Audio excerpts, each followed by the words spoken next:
Bonjour à vous, chers choisis de Jésus. Le message 34 que nous avons à commenter ensemble et approfondir, s'il était réellement appliqué, nos vies seraient changées. C'est un monde nouveau qui va renaître sur cette terre. Et pour bien le saisir, pour bien le comprendre, disons ensemble la prière que Jésus nous a enseignée. Notre Père, qui êtes aux cieux, que votre nom soit sanctifié, que votre règne vienne, que votre volonté soit faite sur la terre comme au ciel. Donnez-nous aujourd'hui notre pain de ce jour.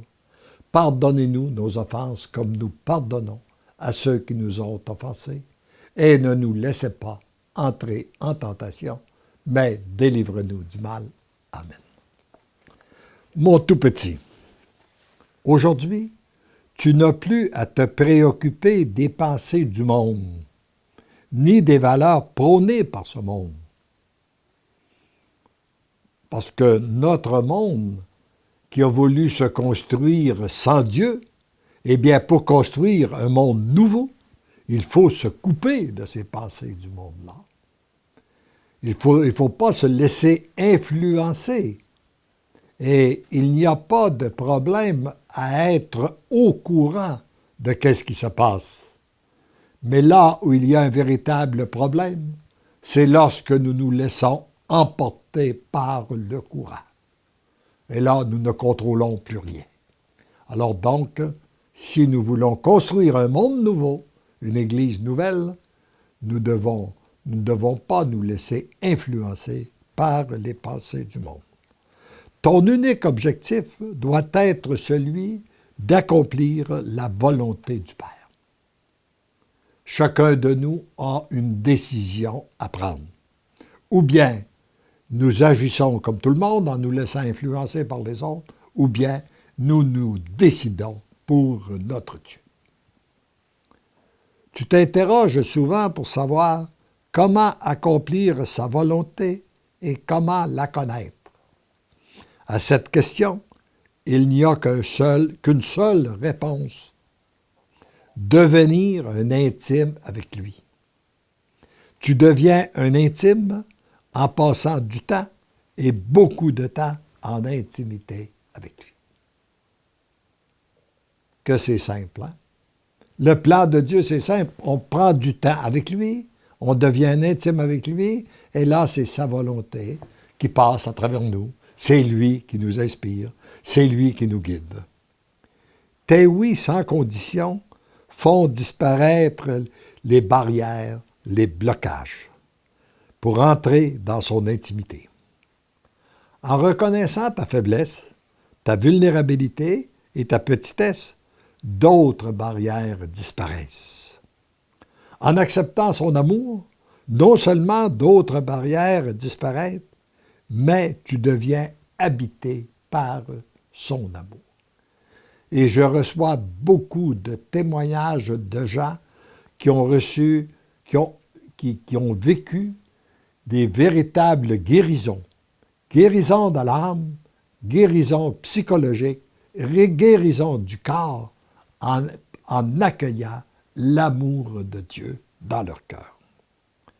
C'est uniquement en faisant de ta demeure intérieure l'habitat de son amour, qu'il t'ait permis d'entrer dans son intimité et par le fait même d'être continuellement uni à sa volonté.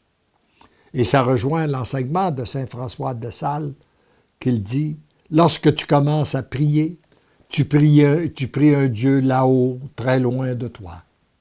Continue à prier, tu vas prier un Dieu là-haut, mais beaucoup plus près de toi. Continue à prier, tu vas prier un Dieu à côté de toi. Continue à prier, tu vas prier un Dieu à l'intérieur de toi. Et c'est qu'il vit à l'intérieur de nous et qu'il peut nous guider, nous inspirer, nous transformer.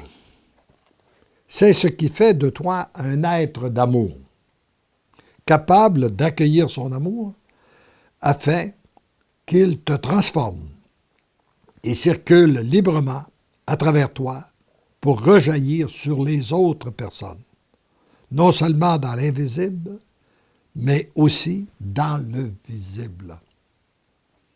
Et une bonne façon, parfois, il est bon de se poser des questions. Est-ce que moi, je suis un être d'amour? Je veux que l'amour circule sur cette terre, mais est-ce que moi, je permets à son amour de circuler en moi? Les gens que je rencontre, est-ce qu'ils se sentent aimés ou pas? Ou s'ils se sentent jugés, critiqués, blâmés? Alors, et très souvent, nous aimerions, il y a beaucoup de gens qui veulent construire, qui voudraient vivre dans un monde d'amour en pensant que les autres doivent changer. Il y a beaucoup de gens qui veulent changer les autres, mais ce qui manque, ce sont des gens qui acceptent de se laisser transformer par Dieu. Mon cœur brûle d'amour pour toi. Laisse-toi consumer au feu de mon amour, feu. Tendrement et divinement, je t'aime.